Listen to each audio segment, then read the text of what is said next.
Bwana Yesu asifiwe. Amen. Wewe katika imani yako inayokupima kwenye utii wako na kwenye maamuzi yako, hiyo changamoto inakupima wewe. Maana yawezekana ile jaribu lako limepitia kwa mashinikizo fulani, kwenye mateso au kwenye tamaa fulani. Kwa hiyo inakuwa ni changamoto kwako. Lakini tunaona mlango wa kutokea ni njia ambayo Mungu huiweka katikati ya jaribu hilo lilo nalo wewe. Kwa mfano, linakupima kwenye hekima ulio nayo wewe mwenyewe, nguvu ya kujistahimili kwenye majaribu yale. Una nguvu gani ya kustahimili lile jaribu linalokuja kwako, au msaada ili mtu aweze kushinda badala ya kuangamizwa. Kwa hiyo Mungu yuko pamoja na wewe, anaweka mlango wa kutokea. Nafahamu kwamba hapa duniani hakuna mtu asiyepitia jaribu. Kila mmoja amepitia jaribu.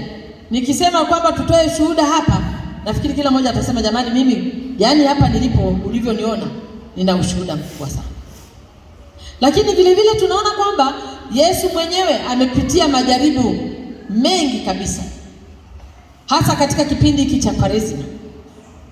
Maana kipindi hiki cha Kwaresima tunaadhimisha, tunaangalia jinsi Yesu alivyopita kwa ajili ya kukomboa ulimwengu. Lakini pamoja na kwamba alipita kwenye majaribu mengi, alitusihi sisi wanadamu tujipe moyo.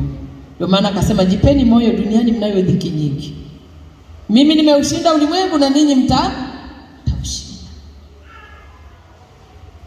Tujipe moyo kwa maana yeye mwenyewe ameshinda. Lakini tunamwona mtu ambaye ni mwenye imani, jaribu kwake wala sio balaa. Jaribu kwake analiona hili sio balaa, si balaa, bali ni fursa ya kuona uwepo wa Mungu. Nakupa fursa wewe ya kuona uwepo wa Mungu. Lakini sasa watu wengine hapa kwenye majaribu ndio wao wanatangatanga, wanakosa na imani, wanakwenda huku na huku, wanasahau kwamba kumbe kuna Mungu anayeweza kukusaidia na kukuvusha. Tunamwona mfano Ayubu. Ayubu alikuwa ni mtu ambaye amepata matatizo mengi sana. Hakuna mtu asiyejua habari za Ayubu. Ayubu kwanza aliharibiwa ngozi yake, gonjwa ukampata, watoto wakafa, shida ya ndoa yake, yule mwanamke akamsumbua, majirani, marafiki zake wakampelekea mambo makubwa, mpaka wanamwambia mwache Mungu wako, mbona kama vile umemwasi, ndio maana amekupa adhabu hii. Lakini kumbe Mungu alikuwa ametoa ruhusa, nenda kamjaribu yule mtumishi wangu uone kama atakuacha. Bwana Yesu asifiwe. Amen. Katika majaribu Mungu hakumwacha Ayubu. Hakuwa peke yake wakati shetani akimjaribu, na akamwonyesha ushindi, kwamba alishinda. Tunapoangalia hii ni kama picha halisi kuwa katikati ya majaribu Mungu yuko pamoja nasi. Amen. Kama tukimwamini, kuna mlango wa kutokea. Jaribu linapokukuta ni lazima pawepo na mlango wa kutokea. Unaweza ule mlango ukafunguliwa. Tumesoma hao vijana watatu ni majemedari kweli kweli. Shadrach, Meshach na Abednego. Kisoma vizuri kabisa, tungekuwa na muda tungeanza mwanzo. Utaona jinsi wale vijana walivyowekwa kwenye hema ya kifalme, wakakutana na vita ili waweze kuteswa. Tunaona walivyokabiliana na jaribu, lakini msimamo wao kiimani ulisimama. Na msimamo wao wa kiimani ulivyosimama, hata na sisi unatufundisha kwamba tunatakiwa kusimama. Lakini tunaona kwamba tanuru lililotumiwa kama moto lilitumiwa kama tishio la adhabu lakini lile tanuru lililowekwa pale likageuka kuwa funzo.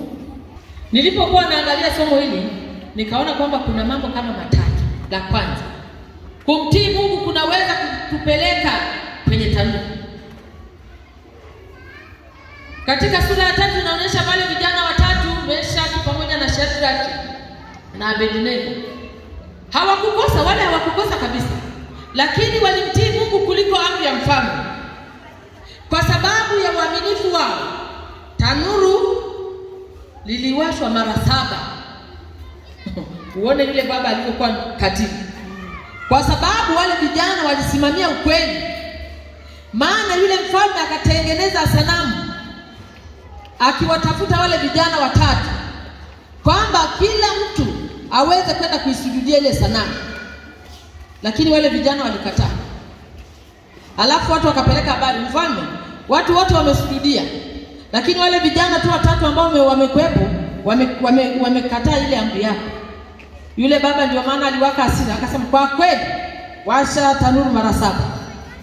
Wale vijana wananiletea mchezo mimi, haiwezekani. Mimi niliwapenda wale vijana, maana niliwapenda pale kwenye majibu waliposema. Ndipo Shadraka na Abednego wakamjibu wakamwambia mfalme, Nebukadreza, hamna haja ya kukujibu katika neno hili. Kama ni hivyo, Mungu wetu tunayemtumikia aweza kutuokoa na tanuru lile liwakayo moto, naye atatutoa na mkono wako, Bwana, mfalme. Bali kama si hivyo, ujue mfalme, ya kuwa sisi hatukubali kuitumikia miungu yako, wala kuisujudia hiyo sanamu ya dhahabu ulioisimamisha.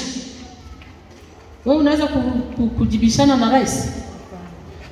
Si utatetemeka? Utaona tu na mitutu ile inayokaa mbele huku nyuma utaanza kuogopa. Wenzako hawakuogopa. Yule mfalme hasira ikajaa, akaagiza akasema, nendeni mkawakamate wale maaskari wenye nguvu, wafungeni hawa watu. Leo sisi tunashindwa kukemea. Tunaogopa kukemea, tunaogopa kusimama kwenye imani. Tunaingia kwenye majaribu. Watu wanaingia kwenye majaribu, wanajaribiwa na wanakubali, lakini kwa sababu ya uaminifu wao, tanuru liliwashwa mara 7. Hasira ya mfalme ikawaka. Mfalme akaweka chuki juu ya vijana hivi, kwa vijana hao. Hata kwenye Kwaresima hii inatukumbusha pia, sio kwamba tunapita hivi jinsi tulivyo. Kuna mambo mengi ambayo tunapitia. Inatukumbusha kwamba hata Kwaresima kumfuata Mungu ni kuchagua njia ya msalaba. Wito wa Mungu unaweza kukuingiza kwenye tanuru. Wito wa Mungu unaweza kukuingiza wewe kwenye tanuru, maana umekubali na unakataa yale yanayopangwa. Lakini Mungu hawezi kukuacha kule unakokwenda. Kwa maisha halisi tunayoyaishi sasa hivi, tunapokataa dhambi, unakataa uovu, unakataa rushwa, au kurudi nyuma katika imani, unaweza kukutana na vipingamizi. Vipingamizi vinaanza hata kule kazini kwako. Yawezekana hata wafanyakazi wenzako wanasema huyu hafai, wanakuundia vitu ambavyo si vya kawaida. Kwani wangapi wameundiwa vitu sio vya kawaida? Na watu wale wengine hawajui kwamba kitu kile ni cha kweli au si cha kweli. Wengine wamefukuzwa kazi, wengine wamekutana na mambo ambayo si ya kawaida, wamenyimwa haki zao kwa sababu wengine wanaomba rushwa. Lakini wale vijana wakasema, sisi tutakula mtama. Sio mtama tu, sisi hata yule sanamu uliyemtengeneza kwa dhahabu hatuwezi kusali, hatuwezi kumsujudia, maana tunaye Mungu anayetuona. Bwana Yesu asifiwe sana. Lakini ukiitwa na Mungu ni bora zaidi kuliko kukubaliana na mambo ya dunia zaidi. Ukaona kwamba mimi nimekubalika duniani, niko vizuri na niko salama. Hapana. Lakini sehemu ya pili niliyoiona, Mungu hatuzuii majaribu. Yaani Mungu hawezi kukuzuia majaribu yasije kwako, bali tunapitia kwenye uwepo wake. Kisoma mlango wa 3 mstari wa 20 na 21. Mungu hawezi kuzuia majaribu kuja kwako. Vijana wale waliofungwa na kutupwa motoni walikuwa wamevaa mavazi yao yote kama tulivyosomewa. Hawakuokolewa kabla ya ule moto, bali ndani ya ule moto. Ndio maana unaweza kukuta jaribu linakujia wewe.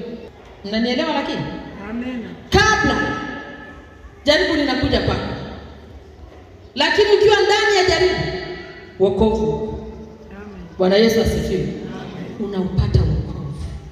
Kwa hiyo Kwaresma si ahadi ya kutokujaribiwa. Kuna wengine wanafikiri labda ni ahadi ya yaani huwezi kujaribiwa, bali ni ahadi ya uwepo wa Mungu katika jaribu.